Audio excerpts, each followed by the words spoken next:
Hello everyone, I am Jesse A. Magaway and I will be discussing my topic in the international business and trade issue. I choose the topic African water crisis. So, why did I choose the topic? Because I saw how they have suffered in the Africa, including the South Sudan, Angola, and many more of the cities in there. Our health is more important than ever what we have expected. There are so many people have been dehydrated there. At maraming tao ang nagkakasakit dahil hindi sila umiinom ng malinis na tubig.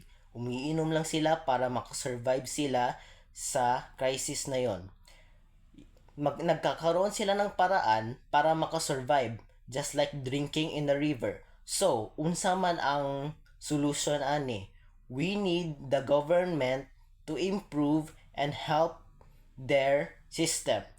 Kagaya ni Mr. Beast, hindi man siya Afrikano pero tumutulong siya din sa ibang bansa. Dapat ganyan din ang gawin natin. Alam ko na Pilipinoy ako pero kailangan natin tulungan ang ating bansa as long as we could. Magkaisa lang tayo ng tao din dito. Even if they are Africans, we need to help them. One of the most reason na bakit marami ding namamatay dahil hindi sila umiinom ng malinis na tubig. Yun lang and thank you.